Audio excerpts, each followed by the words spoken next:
processando com esse congresso.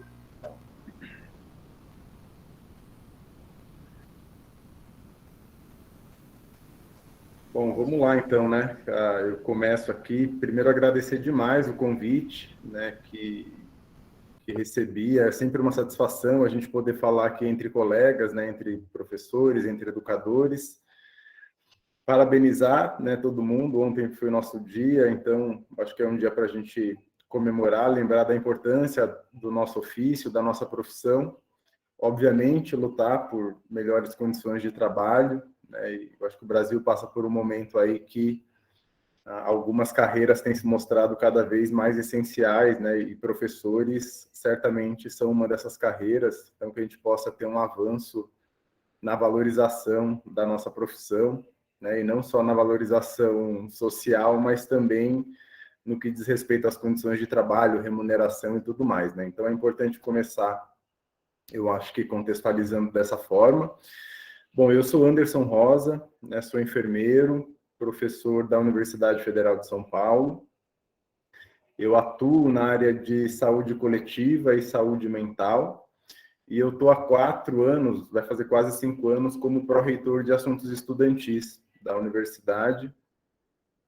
Então, eu consigo, né, falar da questão da saúde mental sob diferentes aspectos aqui, né? O primeiro deles e o principal, acho que é comum, né, a todos nós, que é a dificuldade que eu também sinto em sala de aula, né? Como que a gente hoje lida com a nossa própria saúde mental, com as emoções, né, que são despertadas nessa relação com o estudante, e com a nossa vida pessoal, né? Lembrando que a gente não tem um chip que liga e desliga, né? A gente traz, às vezes, questões da nossa vida pessoal também, e é inevitável que isso também nos influencie na hora que a gente está atuando, trabalhando. Então, essa é uma dimensão, né, da nossa própria saúde mental, e a outra é como que a gente lida com a saúde mental, né, dos nossos estudantes. Eu não sei, né, depois se vocês, quando forem falar, puderem se apresentar, mas aí vai depender muito do público que a gente atua, né? Então, quem atua com educação fundamental vai ter ali alguma característica mais do público infantil, e ensino médio em diante, né? Eu acho que começa aí a ter uma questão um pouco mais homogênea. Eu trabalho, né, com muitos professores do ensino médio e eu percebo que as questões do ensino médio já são muito próximas àquelas que a gente encontra na universidade também, né? Então, acho que quando a gente pega ali da adolescência, adultos jovens, que é o público do ensino médio e universidade, as questões elas se relacionam. Do que eu vou falar aqui hoje, né, eu vou tentar ser sucinto, eu tenho uma apresentação rápida aqui, vou jogar um monte de conceito e depois a gente tenta amarrar num diálogo. Está muito relacionado a um projeto de extensão que eu coordeno, né, e que tem uma parceria com a Secretaria de Educação, por meio do projeto Conviva, né? Então, eu coordeno um projeto de formação e promoção de saúde mental e emocional. Quando eu aceitei, né, estar na coordenação desse projeto, a gente tinha a ideia de fazer formação para os dirigentes e gestores, e eles multiplicariam isso nas escolas, mas aí veio a pandemia, a gente reformulou o projeto e acabou ficando muito maior, né? Então, eu tenho há 2 anos trabalhado aí com professores da rede estadual, e com uma audiência que sempre me assusta, né? Sempre me assusta eu saber que às vezes eu estou falando para 30 mil pessoas, para 20 mil pessoas, né? Então, tem sido um trabalho relevante, né? Que eu acho que tem chegado a muitas escolas. E grande parte do que eu vou falar aqui hoje, a gente publicou, eu consolidei num livro, né? Que é um livro que está disponível. Depois eu coloco o link aqui para vocês. Então, quem quiser aprofundar também, a gente publicou esse livro em maio. Então, já contempla, né, muitas das dúvidas e questões relacionadas à saúde mental durante a pandemia e agora, nesse momento, né, que a gente vai retornar. Algumas pessoas já retornaram, né, outras ainda estão para retornar. Então, há uma expectativa do que aconteceu, né, e quais as consequências desse período para a nossa saúde mental. Então, o livro tenta trabalhar um pouco dessas questões. Eu vou tentar projetar aqui.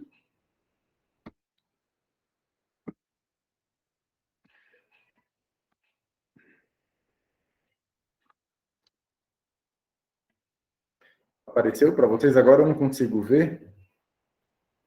Já está aparecendo aqui.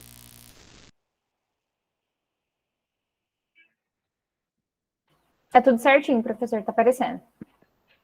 Vamos lá. Bom, eu vou tentar, né?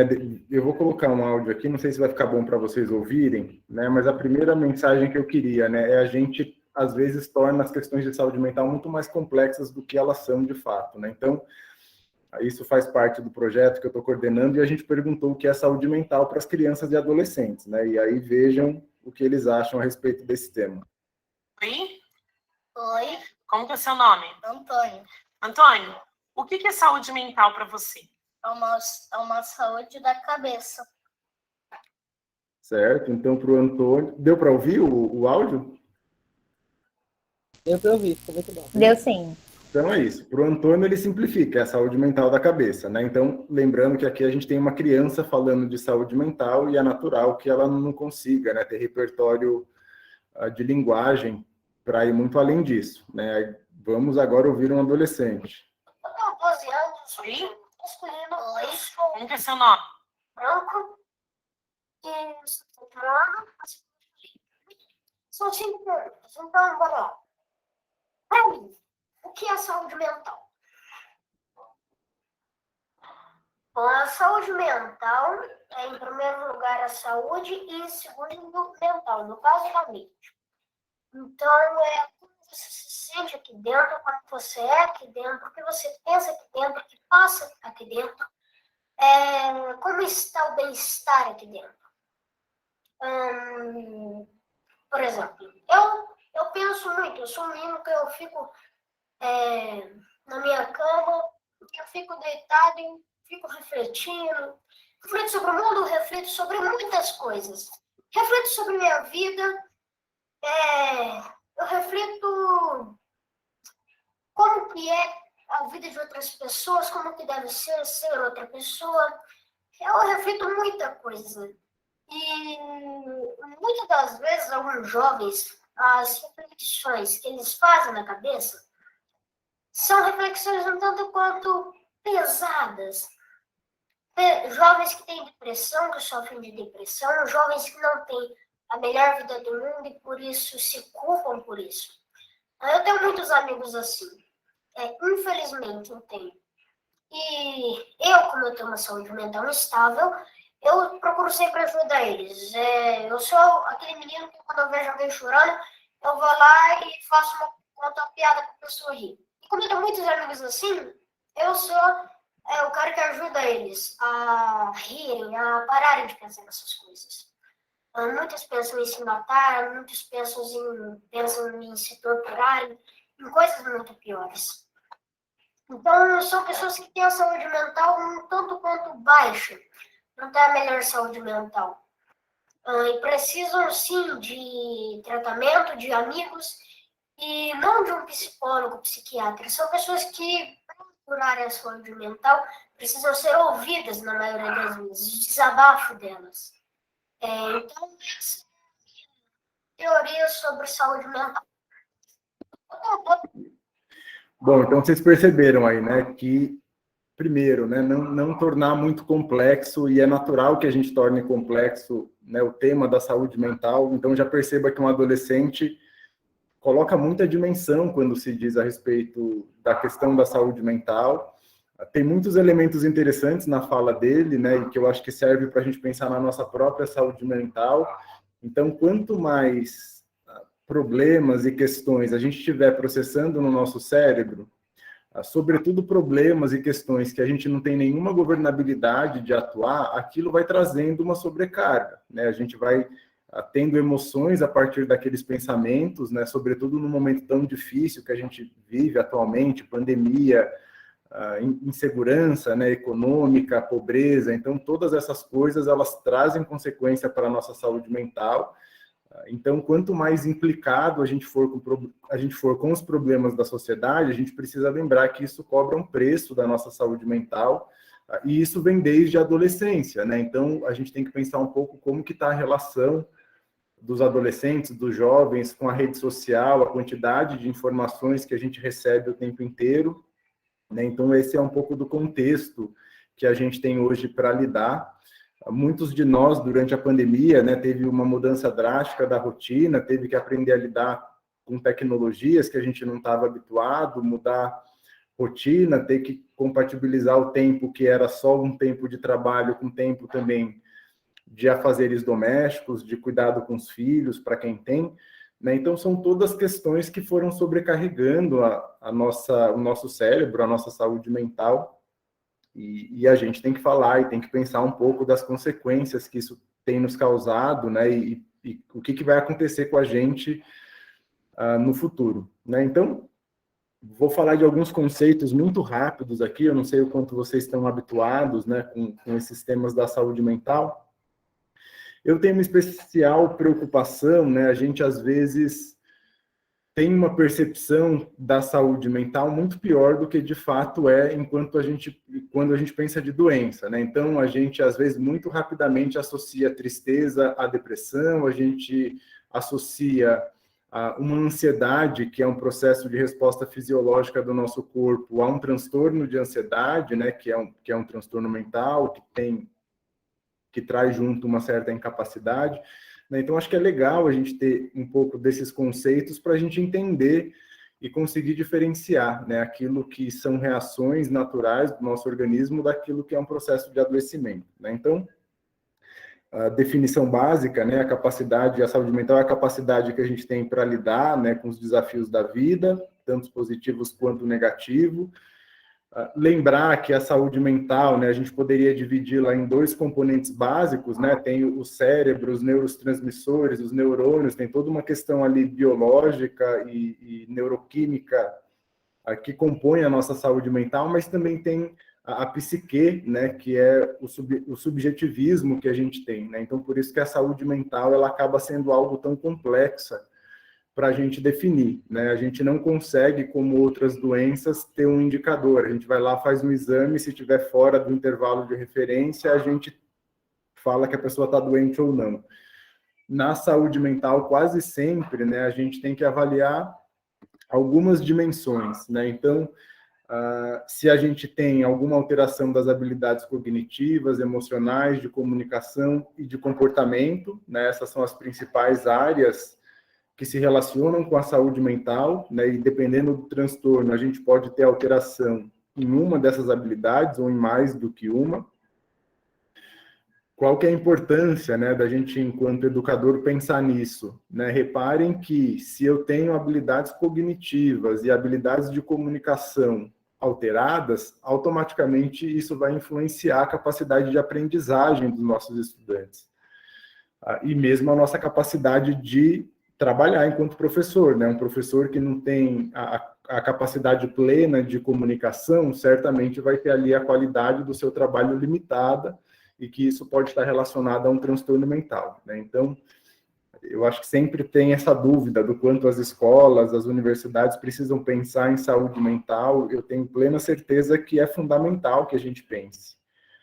Porque se a gente não cuidar da saúde mental, a gente não atinge o nosso objetivo, né, que são os processos educacionais, o processo de ensino-aprendizagem, né, porque ele está diretamente relacionado. Bom, definições aqui, eu não vou me ater a isso, depois eu posso mandar essa apresentação, né, mas lembrar que a saúde mental está muito relacionada à capacidade que a gente tem de lidar com as tensões da vida, né, então ter uma boa saúde mental não é estar feliz o tempo inteiro, né? Mas é a gente ter condições de lidar, inclusive, com momentos difíceis, com emoções negativas, emoções que são dolorosas de sentir, né? Mas fazer isso de uma maneira equilibrada, né? Então, a gente tem que tomar cuidado para não achar que o sinônimo de saúde mental é essa felicidade, né? Que quase sempre é inatingível. A gente sempre tem ali objetivos que impedem que a gente tenha essa plena felicidade. E aí as emoções, né? Então tem hoje até uma diferença, né? Tem muitos autores aí que são mais da psiquiatria, da saúde mental, os profissionais de saúde, mas a gente tem na educação também muita gente falando de habilidades socioemocionais, né? Então eu costumo diferenciar muito pouco, porque as emoções elas estão contidas dentro daquilo que a gente constitui como a saúde mental, né? Então, ter uma boa resposta emocional faz parte da saúde mental. Eu não vejo muito como a gente separar né, completamente o que é saúde emocional do que é saúde mental. Para mim são coisas complementares, mas para a gente entender, né, quando se fala da saúde emocional ou das habilidades socioemocionais, e a gente entender, né, os nossos estados afetivos, tentar entender as reações que isso causa na gente, os pensamentos e comportamentos, né, que são modulados por essas emoções, e tentar lidar com isso, né? Então, a habilidade socioemocional passaria aí por algumas fases, primeiro de reconhecer essas emoções, de conseguir diferenciá-las, até chegar a um nível de autogerenciamento, né, no qual a gente consegue, inclusive, né, sofrendo uma emoção forte, a racionalizar aquele processo e tomar as nossas decisões e as nossas atitudes com consciência, né? Um dos grandes prejuízos de a gente não ter essa habilidade socioemocional trabalhada é a gente reagir, né, sobre uma forte emoção e produzir consequências ainda piores, né, porque naquela ação que a gente fez, a gente não estava raciocinando, a gente não estava com plena consciência do que a gente estava fazendo.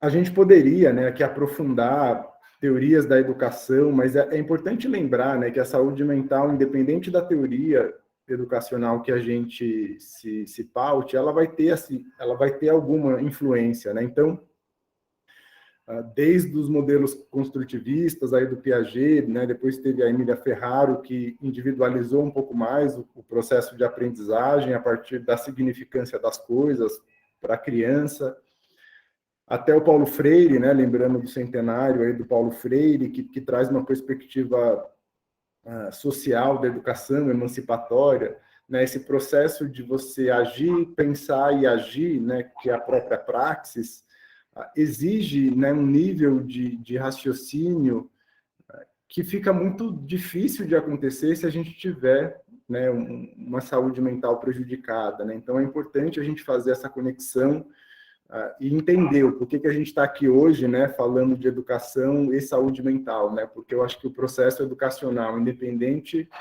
das bases teóricas que a gente se apoie, vai ter uma consequência direta ali da condição de saúde mental da pessoa para que a gente atinja o nosso objetivo principal, né, de educação e aprendizagem. Bom, aqui muito rapidamente, né, transtorno mental, a gente pode ter distúrbio, né, em vários domínios das funções cerebrais, né? Então, eu posso ter diferença ali, alterações de pensamento, né, de percepção. Quando eu falo de percepção, percepção sensorial mesmo, né, alucinações auditivas, olfativas. Aí eu posso ter respostas emocionais, né, que são diferentes daquilo que seria no indivíduo sadio, né, sem problemas de saúde mental. Tem a capacidade de comunicação alterada, dependendo do transtorno, isso vai trazer consequências físicas e comportamentais. As alterações comportamentais é também um grande desafio para a gente nas relações sociais, né? Porque uma pessoa que tiver um transtorno de personalidade, por exemplo, né, isso vai repercutir muito na forma como ela se relaciona com as pessoas. Ela pode ter traços de manipulação, então é alguém que o tempo inteiro, né, vai estar criando ali alguns conflitos, e isso pode acontecer tanto entre colegas de trabalho, né, entre professores, ou mesmo a gente ter que mediar esse tipo de situação entre estudantes, né, e por trás pode estar ali algum transtorno mental.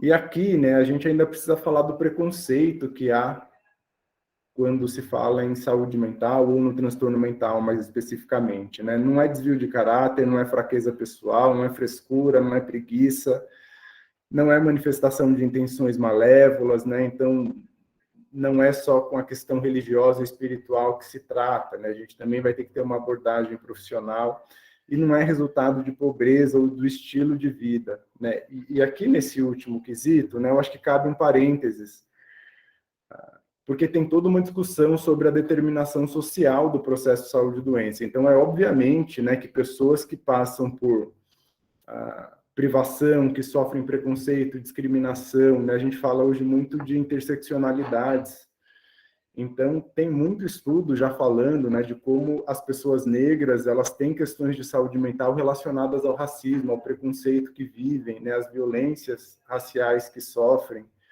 assim como há diferença quando a gente pensa nas questões de gênero, né, a população LGBTQIA+, tem altos índices de transtorno mental, altos índices de suicídio, né, então, há relações com a saúde mental a depender do local que a gente ocupa nessa nossa estrutura social, mas não tem uma relação direta com a pobreza, né? Então, se a gente pega estudo epidemiológico, a gente vê altos índices de transtorno mental, independente da classe social, né? Então, é nesse sentido que a gente coloca, não dá para associar diretamente a questão da pobreza. Eu trabalho com população em situação de rua, e foi por isso, inclusive, que eu comecei a trabalhar com saúde mental. E um dos desafios que eu tenho, né, é falar que, ao contrário do que se pensa, a maioria das pessoas não tem transtorno mental, né, que estão em situação de rua. Obviamente, a gente tem lá um número de pessoas que têm transtorno e têm transtornos graves, mas não é a maioria. Então, às vezes, a gente toma parte pelo todo e é uma visão preconceituosa. E aqui, né, alguns transtornos, os mais comuns, né? Então, a ansiedade, lembrar que ela é uma resposta fisiológica, né? A gente sente ansiedade quando a gente entende uma sensação de ameaça, uma preocupação. Lembrar que a ansiedade é um processo criado na mente, né? É um processo psicológico, não necessariamente a ansiedade ela está pautada numa ameaça real. E aí, inclusive, é o que diferencia, né? A gente tem uma resposta natural e fisiológica da ansiedade de um transtorno, tá? Então, alguns de nós aqui podem ficar ansioso na véspera de um concurso público, de uma prova, e isso é uma ansiedade natural e é importante que ela exista, né? Porque a partir dela a gente se prepara mais. E eu posso ter uma ansiedade que já não está mais pautada de maneira material ali, eu posso estar com uma ansiedade, com medo de sair na rua, né? E eu acho que tem diversos perigos de sair na calçada de casa, quando na verdade pode não ter nenhuma conexão com a realidade. Isso pode ser um transtorno de ansiedade mais grave, síndromes do pânico e por aí vai. O estresse, né, também é um mecanismo fisiológico. Toda vez que a gente se sente desafiado, ameaçado, ou a gente reconhece a possibilidade de dano ou prejuízo, isso nos causa estresse. Tem muito a ver hoje com a exposição social, né, com essa imagem que a gente tenta cultuar e preservar nas relações sociais que a gente tem. O estresse tem sido muito estudado, né, então a gente sabe que o estresse prolongado hoje, né, ele provoca um alto nível de liberação de cortisol, que é um hormônio que a gente tem. E o cortisol em alta dosagem por um período longo, ele vai causar muitas alterações no nosso organismo. Então, aumenta a incidência de algumas doenças, e inclusive algumas doenças de saúde mental. Então, tem relação do aumento permanente de cortisol com maior índice de depressão, por exemplo, mas tem também para outras doenças, né? Ganho de peso, aumento da hipertensão, diabetes, né? Então, é um hormônio aqui que faz parte da regulação de outros sistemas de funcionamento do nosso corpo, e a gente tem que se preocupar, né, como que a gente lida com esse estresse.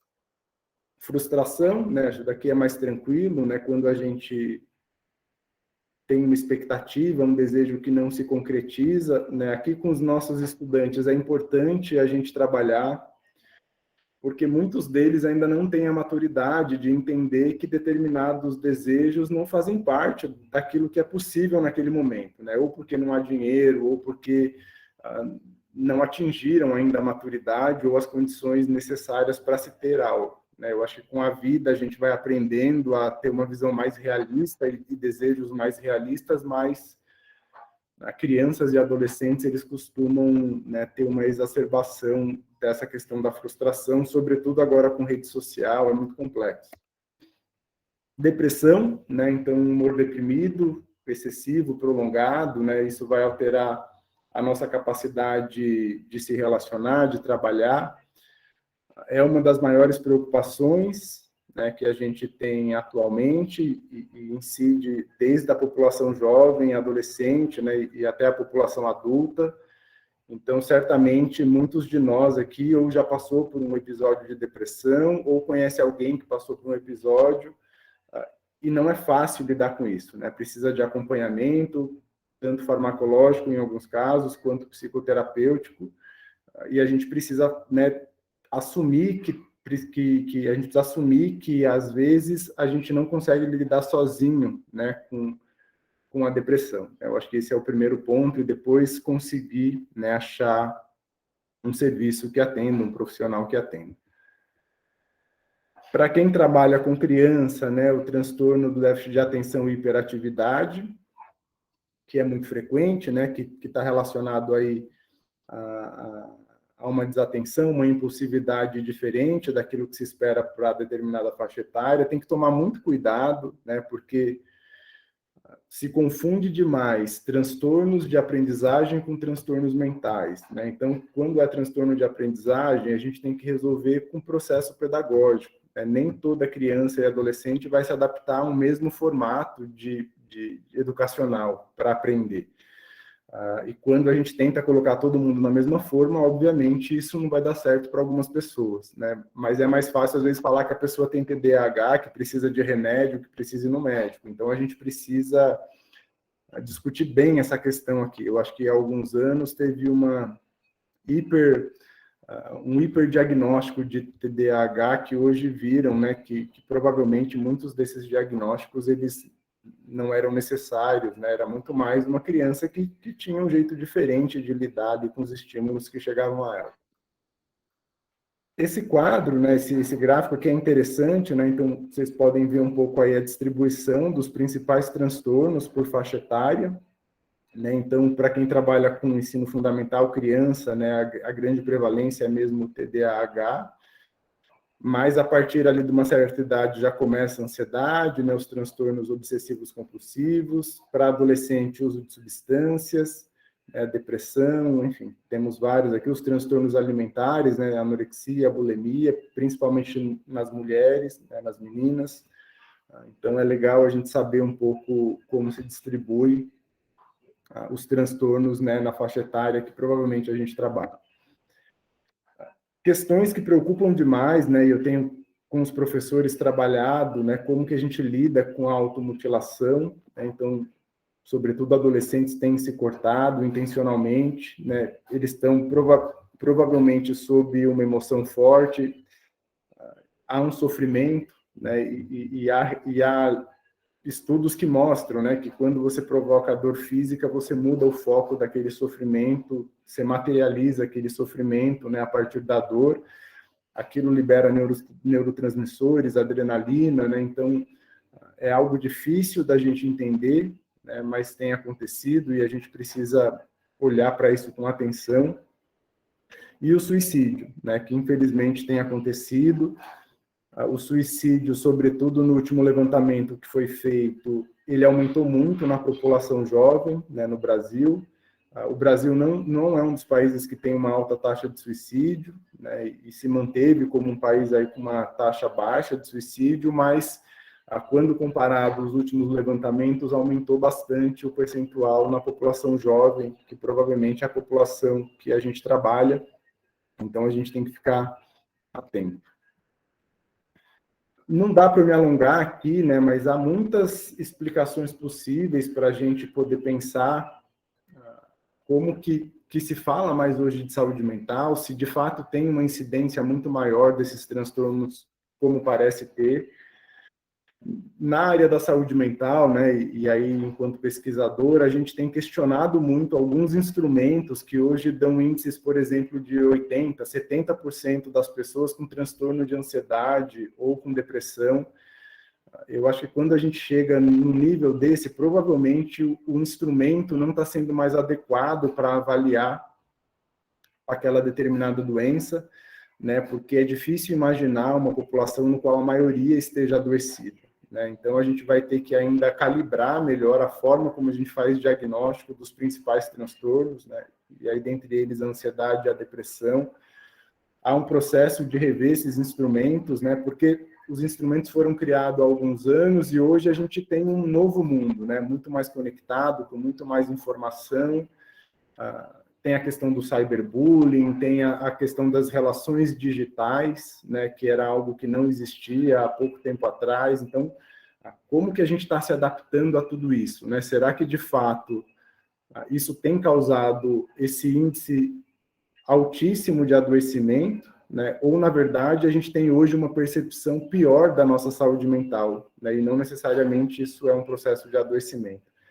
Essa é uma discussão, né, que está dada e não tenho respostas para isso. E aí veio a pandemia, né? Já não estava fácil, veio a pandemia, e quais as consequências imediatas da pandemia para a saúde mental? Tenho certeza, né, que quase todo mundo aqui passou por algumas dessas questões que estão listadas aqui, né? Então a gente teve sentimentos aí de desamparo, a gente ficou irritado, angustiado, triste, teve euforia, né? No primeiro momento ali a gente achou que ia fazer atividade física em casa, que ia conseguir lidar com coisas que a gente nunca tinha feito. Durou pouco, né? A gente viu que não é fácil manter uma rotina em casa, né? Não é fácil ficar sem ver as pessoas que a gente gosta. Essa conexão virtual, né? Ela salvou em grande medida muitas das atividades que a gente precisa fazer, mas ela não tem a mesma qualidade que as relações presenciais que a gente tem, né? Então, a gente viveu muitas emoções ao longo da pandemia. Questões, né, distúrbios de apetite, então teve gente que comeu demais, teve gente que comeu de menos, ganhou peso, perdeu peso, né? Então, isso, certamente, aí vocês devem estar pensando e lembrando de pessoas. Distúrbio de sono, né? A gente teve aí tanto a insônia quanto o excesso de sono, né? Pesadelos recorrentes. Então, cada pessoa reagiu de um jeito. E os conflitos interpessoais, né? A gente queria tanto ter mais tempo com a nossa família, e em algum momento a gente descobriu que não é fácil também ficar muito tempo em família, né? Lidando ali com os problemas domésticos. Então, cada um teve que lidar e aprender a lidar com isso. Tem coisas muito mais sérias, né? Então, a gente ainda tem uma subnotificação, né? Mas há uma expectativa de que houve aumento dos casos de violência doméstica contra crianças e mulheres, né? Então isso preocupa. Tem dados também que mostram que teve um aumento de consumo de álcool, principalmente, né? Então a gente ainda tem muitas questões em aberto que precisamos estudar. E consequências tardias, né? A gente fala aqui do luto patológico, a gente...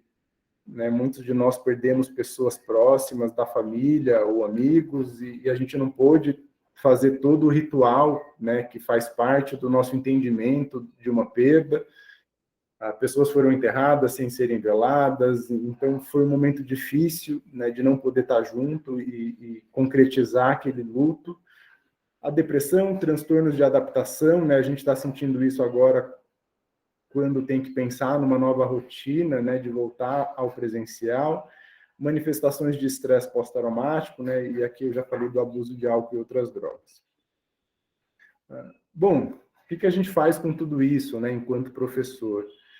Primeiro, a gente precisa lembrar que enquanto professor, a gente tem uma visão muito mais privilegiada do que qualquer profissional da saúde, né, porque a gente consegue avaliar o comportamento dos estudantes com uma grande amostra, né? Então, a gente, por exemplo, dá aula para um determinado perfil de estudante, e a gente conhece muitos estudantes. É mais fácil para a gente poder comparar aquele que tem um comportamento que destoa da maioria, né? Então, quais são os sinais, né, que a gente pode se atentar? Questão de rendimento escolar, isolamento, agressividade, tristeza e choro sem razão, né, os sinais de autoagressão, e as questões, né, próprias aí das ideações suicidas, né? Então, a escola é um ambiente importante para a gente conseguir identificar questões desse tipo, né, e que muitas vezes passa despercebido, inclusive no ambiente familiar, né, que a criança ou o adolescente chega, se tranca no quarto e não se relaciona, então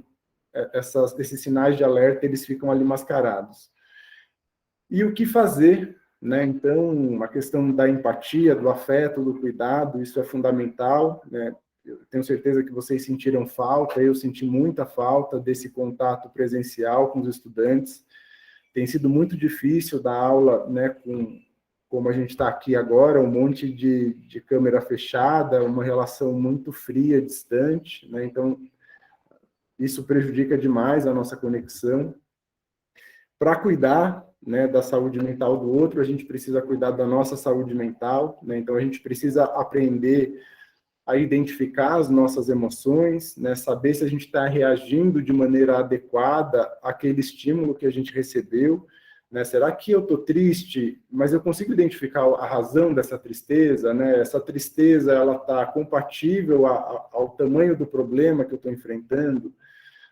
Eu acho que são perguntas que a gente pode ir fazendo, né, e aprendendo a talvez modular um pouco mais essa resposta emocional que a gente tem.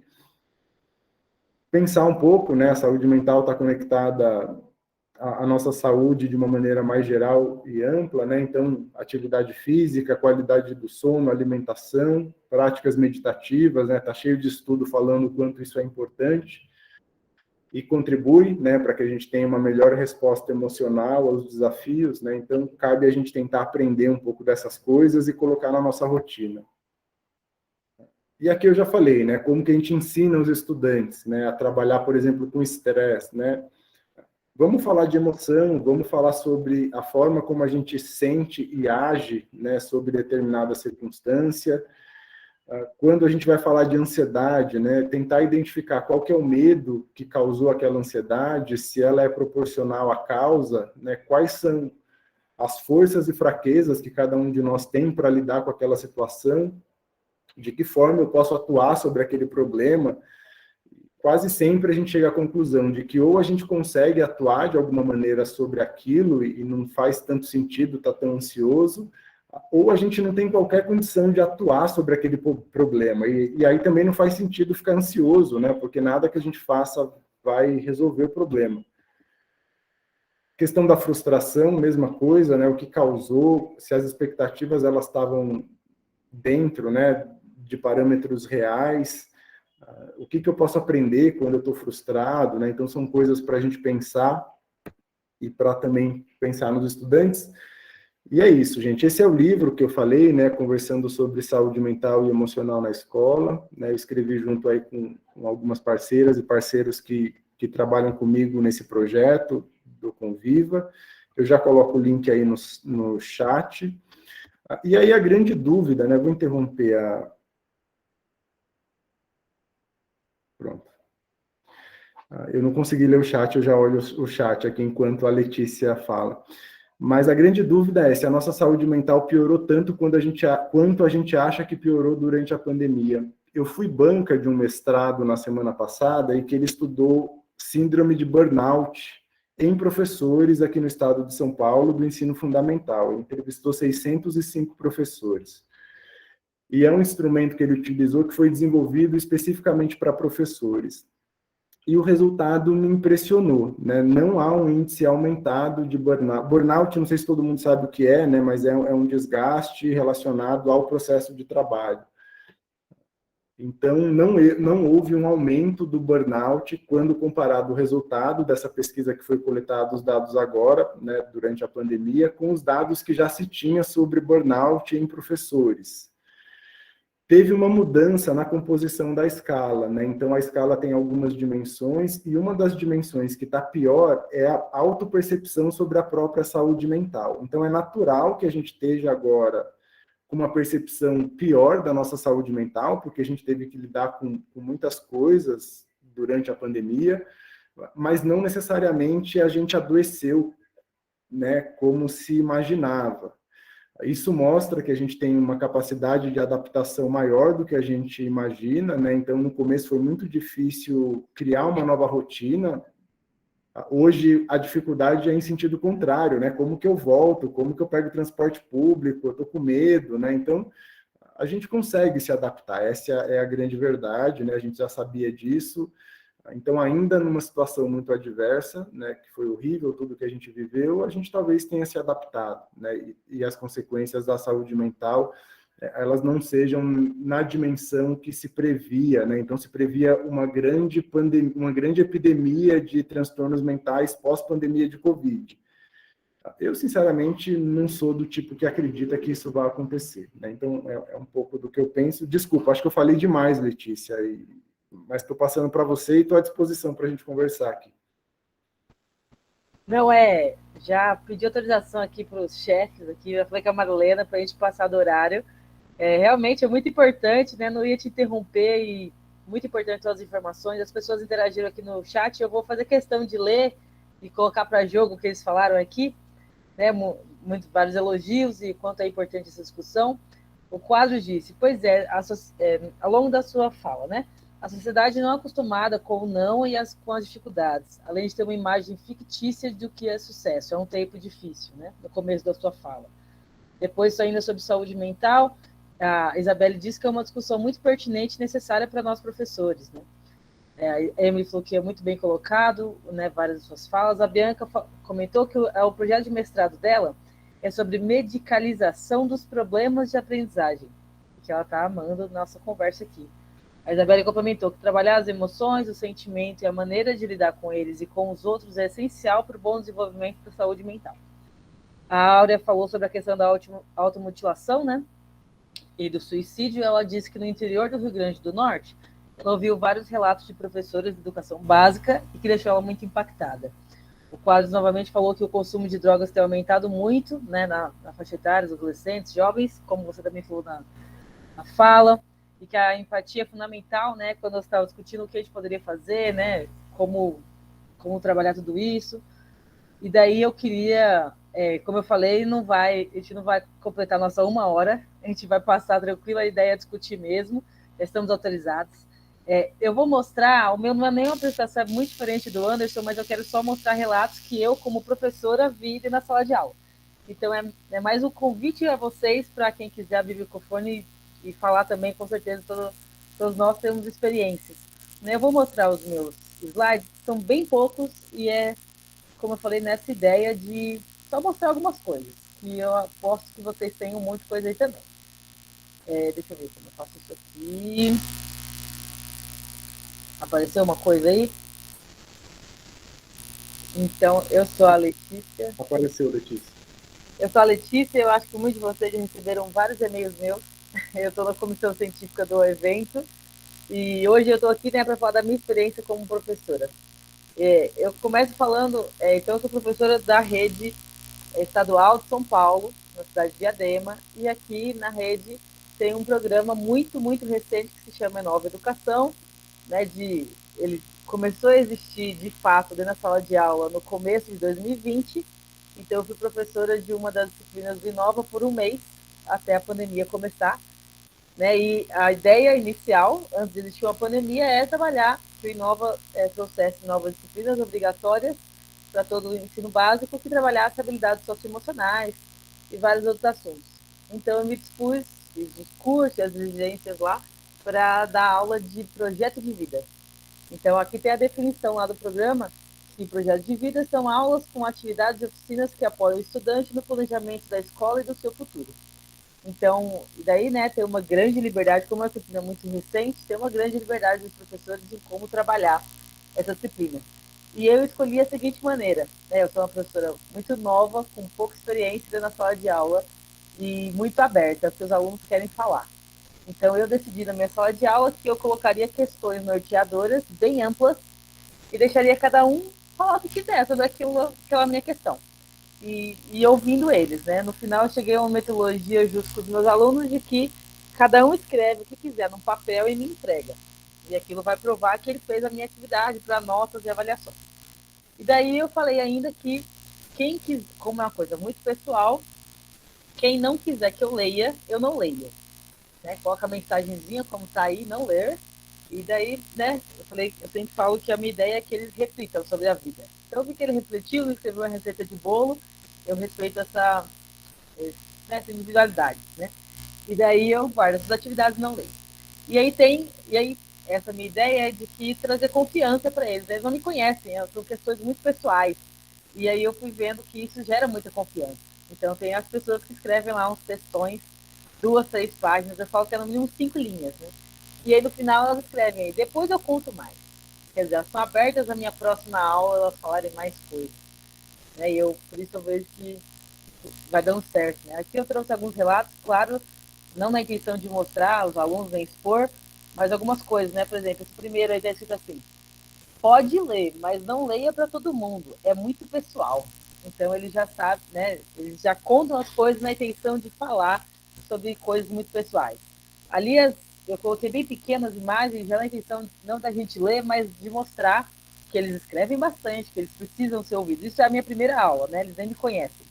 Essa parte em vermelho são algumas pessoas que, dependendo do relato, eu respondo, né? Escrevo algumas coisas, comentários, deixando claro, não sou psicóloga, tenho pouquíssimo conhecimento sobre isso, então eu sempre tomo cuidado com as coisas que eu falo, mas eu acho que o mais importante é ver que eles estão abertos a falar, né? Essa folhinha aí embaixo com o cantinho amarelo, a aluna, na minha primeira aula, a gente não se conhece, a pergunta é quem sou eu, e ela deixou claro como ela quer ser chamada, né? O nome dela é Maria Eduarda no registro, mas ela quer ser chamada por Mai ou por Max. E daí é o nosso primeiro contato, então ela deixou claro como ela quer ser chamada, né? Alguns outros alunos colocam os pronomes que eles se identificam, né? Teve uma aluna que colocou que identifica tanto com ele e ela, quanto ela e ele, ela e dela, e ele e dele. Outros alunos que antes de eu começar a fazer chamada, o aluno foi lá correndo na minha mesa, ele já sabia o que era, porque eu já conhecia, e ele queria saber se o nome dele, o nome social estava correto na chamada, para eu não chamar o nome errado, né? Porque é um garoto trans. Então, tudo isso aconteceu comigo no primeiro dia de contato com cada aluno, né? Eu acho que foi porque eu cheguei lá e deixei claro que eu estava totalmente aberta ao que eles tinham para falar. Né, aqui é um relato de uma aluna, na primeira aula ainda, falando a preocupação dela de nunca se apaixonar. Né? Ela tem 12 anos. E daí eu escrevi lá, relaxa, você vai amar várias pessoas ao longo da vida e tal. Né? É só para deixar claro que tem relatos muito pesados e outros que a gente considera menos pesados, mas que eles também precisam falar. Né? E daí eu fui percebendo isso ao longo das aulas e me preocupando, e principalmente agora, depois da pandemia, eu fui uma das últimas professoras a voltar para a sala de aula. Né? Eu sou muito nova comparado à maioria dos professores, então demorei muito para chegar a minha vez da vacina, né? E só depois de 15 dias da segunda dose eu voltei, porque eu sou do grupo de risco. Então, quando eu cheguei na escola, eles estavam muito ansiosos para me conhecer, né? Porque a gente tinha as aulas lá online, daquele jeito, sobre projeto de vida, mas eles queriam me ver pessoalmente. E eu senti a necessidade de entender o que eles gostam, né? Para falar a linguagem deles. E aí eu falei assim, ó, tá aqui meu canetão, tá aqui a lousa, coloca lá na lousa as coisas que vocês gostam. Os nomes mesmo, para eu pesquisar e entender, para eu estudar. Eles colocaram lá o nome de um monte de jogo que eu não faço ideia, de várias contas no TikTok que eu segui, eu nem tinha o aplicativo, mas eu fui lá, baixei, fui seguir as contas. Né, vários canais de YouTube, várias músicas e, sei lá, um monte de coisa lá. E eu falei, bota aí tudo que vocês gostam, eu preciso conhecer vocês, né? Por necessidade, na minha opinião, né? Dali eu peguei o último feriado e peguei todas as músicas e criei uma playlist. Daí a playlist da escola, que eu criei, né? Uma playlist pessoal, mas tem 4 horas de música que meus alunos me indicaram, que é o que eles ouvem. Né? Eu achei que isso é uma maneira de eu conhecer melhor eles. Né? Eu queria destacar aí uma das músicas que eles me apresentaram, que eu não conhecia, que a música se chama 180, né? É o telefone que as pessoas podem ligar para caso de violência doméstica. A música tem 6 minutos e conta a história, né? Não sei se vocês conhecem, estou falando aqui, mas vocês conhecem, né? Junta vários MCs e DJs muito importantes e conta a história de como uma mãe, como uma mulher sofre violência doméstica, mais ou menos na visão de um filho, né, assistindo isso.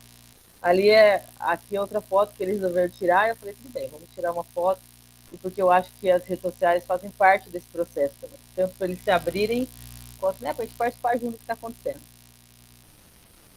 Essa aqui já é, acho que a última foto que eu vou mostrar, é eu lá numa aula, minha aula já não é muito tradicional, mas eu fui lá só expor um trabalho que eles tinham feito lá no pátio, e de repente todo mundo começou a correr, fiquei desesperada, falei, o que está acontecendo?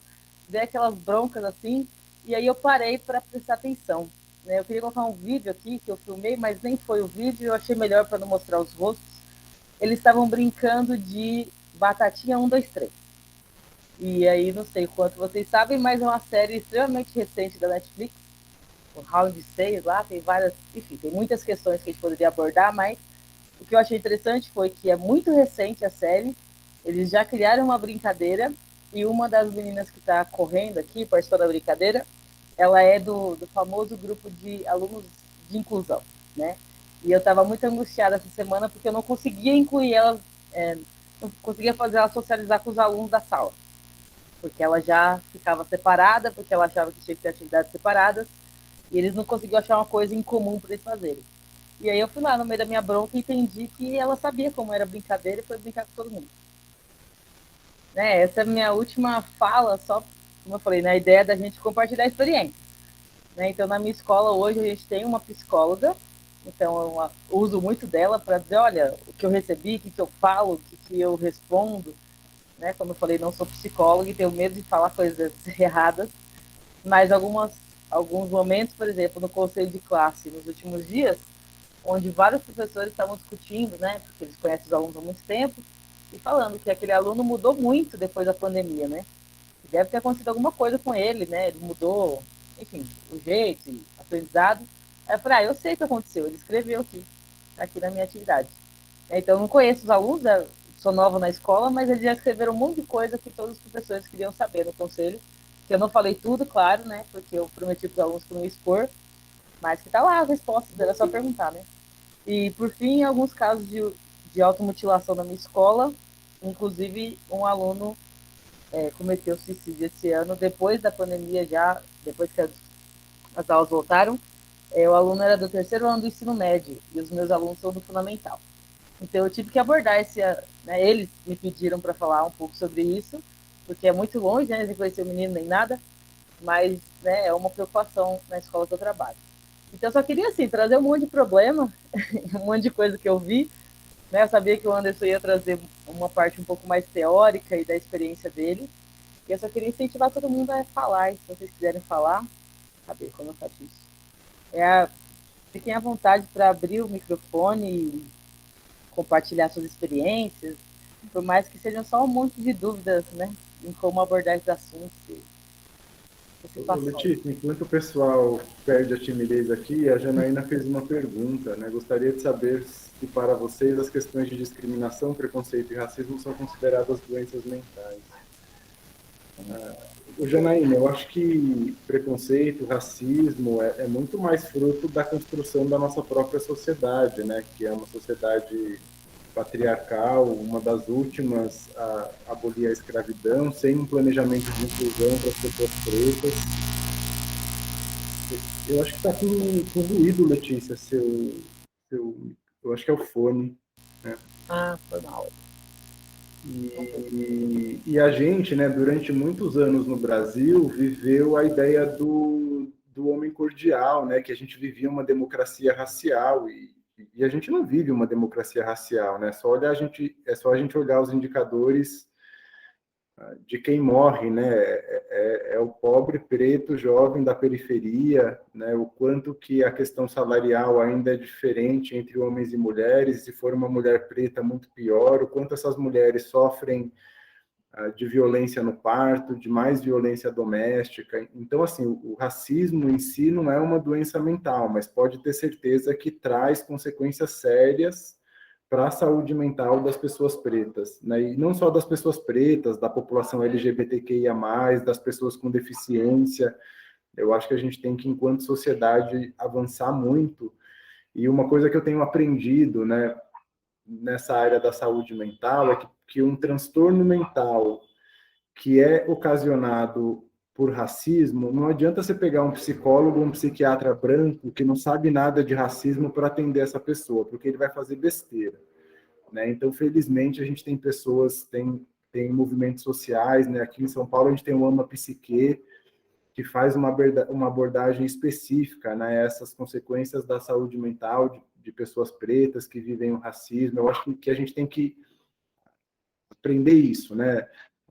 A Neuza dos Santos foi uma psiquiatra e que falava muito disso desde a década de 80 e a gente não incorporou, né, como forma de tratar da saúde mental nessa interface com racismo. Isabela.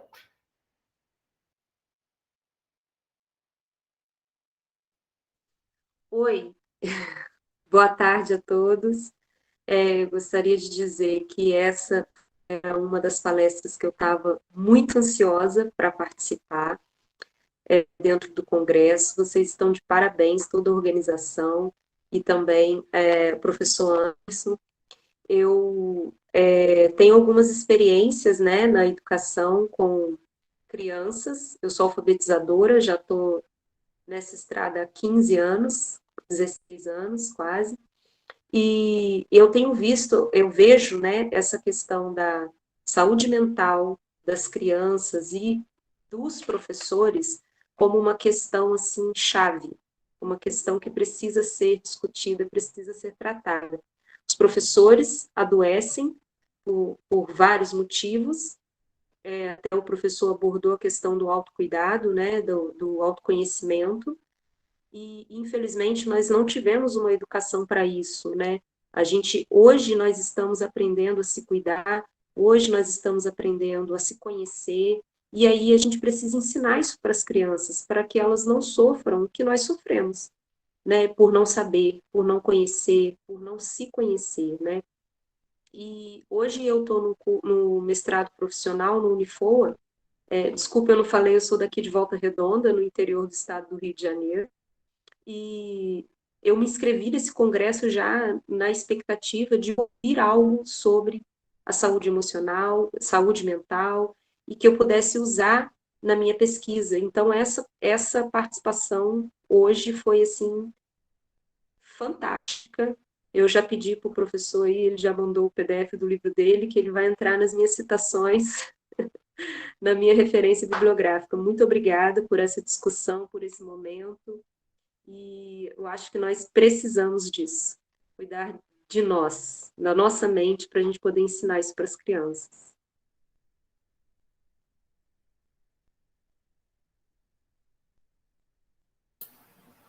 Pode falar, Júlia. Boa tarde, tudo bem? Então, na verdade, eu queria elogiar essa postura, né, da Letícia, como ela falou, de trabalhar sempre com uma psicóloga em conjunto.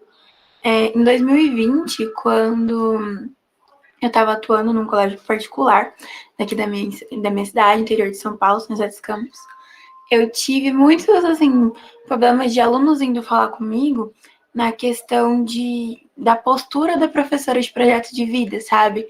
Ela era uma coach, mas, assim, ela estava nitidamente despreparada para atuar naquela situação, quando eles eram ensino médio, eles estavam no 3º ano, e vinham comentar comigo que às vezes ela criticava os alunos que não queriam fazer alguma faculdade, ou que não sabiam ainda qual faculdade queriam fazer, criticavam os alunos que queriam fazer uma particular e não tentar uma pública. Então, assim, nossa, foi uma situação muito complicada, sabe? Que ao invés de falar sobre saúde mental, sobre esse tipo de situações, falava, sabe, qual que era a maneira mais efetiva de estudar, ou que era importante priorizar nos estudos.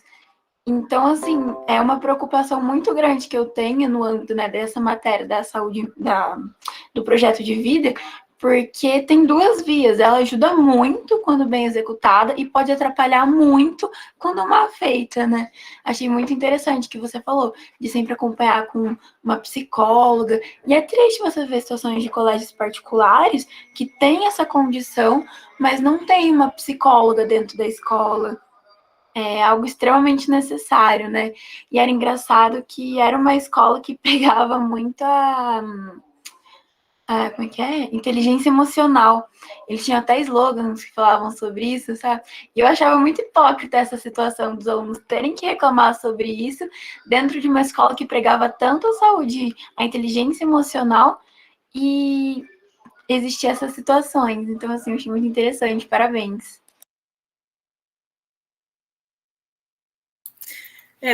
Na minha experiência, né, o que eu fiz foi assim, eu dou aula numa escola pública, né, então é a minha primeira vez que eu tenho uma assistência de uma psicóloga que não faz nem um mês, né, então o que eu fiz assim, eu acho que a primeiro momento, eu tinha plena consciência de que eu não tenho todas as ferramentas possíveis para atender todos os problemas que eu ia receber, então eu já não cheguei lá, até hoje, né, eu deixo claro para os meus alunos que não sei quase nada da vida. Né? Então, eu já estou aberta a ouvir muitas coisas.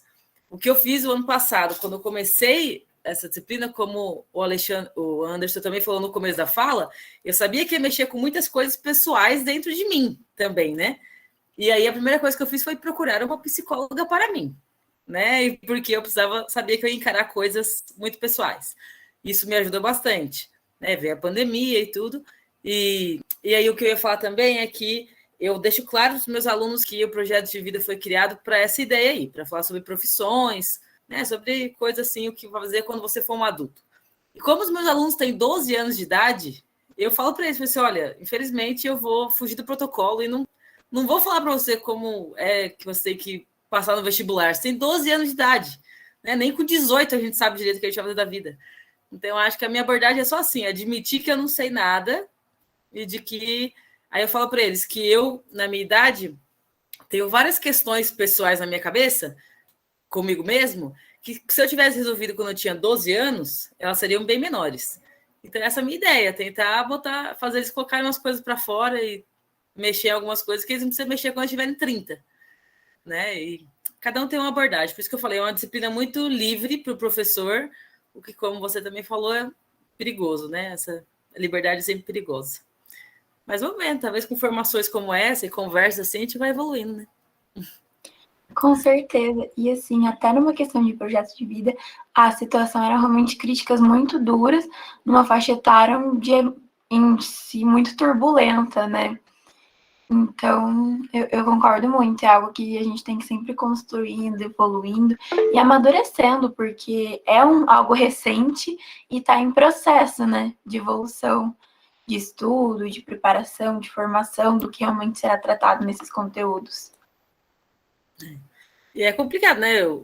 Se você tinha uma formação muito, muito grande, estava muito preparado quando começou a disciplina de vida, hoje você não está mais, porque teve uma pandemia no meio do caminho. Né? Você não tem ideia de quais são os problemas hoje. Não são os mesmos do ano passado, nem vai ser do ano que vem. Né? Acho que é isso, sempre está aberto. Né? Bom. Deixa eu dar um pitaco aí na sua fala, da Letícia e Júlia, né?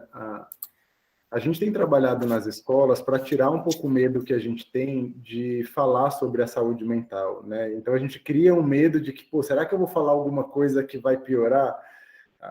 É bom a gente se tranquilizar, assim, desde que a gente saiba ouvir e não pré-julgar, nada do que a gente fale vai ser ruim, ao contrário, né? O próprio fato da gente ter dado atenção à pessoa e ouvido aquilo que ela tem para dizer já é terapêutico, né? A grande estrutura da psicanálise, da terapia, na verdade, é a cura pela fala, né? Então, a hora que a gente fala sobre algo que está nos impactando, o processo da linguagem ele é um processo muito complexo. Então, quando eu tento transmitir para alguém pela fala aquilo que eu estou sentindo, eu já organizei no meu pensamento um pouco melhor aquele sentimento. E a gente faz isso quando a gente quer desabafar com um amigo, né? Quando a gente não está com problema, a gente não quer tomar uma cerveja, desabafar, e parece que quando você fala, alivia. Né? Por que alivia? Porque o processo de linguagem, por ele ser um processo cerebral complexo, ele ajuda a gente a organizar o pensamento. Então, por isso que é terapêutico. Então, não tenham medo de ouvir, mesmo para quem não tem psicólogo. É fundamental ter um profissional de saúde na retaguarda, lembrar que esse profissional da escola, né, e eu que ajudei a criar esse programa aqui em São Paulo, né, então, de Diadema certamente é por causa disso que tem psicólogo, não tem caráter terapêutico, então ele não vai fazer terapia nas pessoas, mas ele vai justamente ajudar os educadores, né, a criarem esse repertório e perderem o medo de falar sobre saúde mental. Né, e é fundamental, parece que se tem um psicólogo por perto, a gente tem mais coragem de ouvir, né? E aí tem uma pergunta aqui, Letícia, da Norma, né, sobre, pegando o gancho da pergunta da Janaína, já que não é doença mental, a questão do racismo, né? Como ajudar os colegas do nosso ambiente de trabalho que tem no subconsciente a discriminação, preconceito e racismo?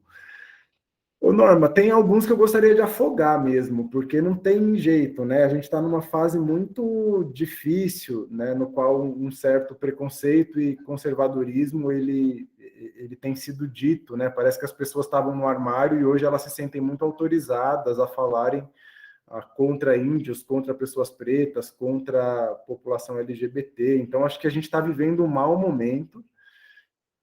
Então, a gente vai ter que gastar muita saliva, né, para conseguir fazer com que essas pessoas entendam, né, que a diversidade, ela agrega, ela é benéfica, né, que por aquilo que a pessoa ela não está de antemão com menos capacidade de aprender. Eu lembro que eu tive essa discussão sobre a lei de cotas na universidade, né? Agora a cota da universidade vai diminuir o rendimento. Besteira, tá? Eu tenho um artigo publicado sobre isso, a lei de cotas, eu comparei estudantes que entraram pelas cotas e estudantes que não entraram pelas cotas.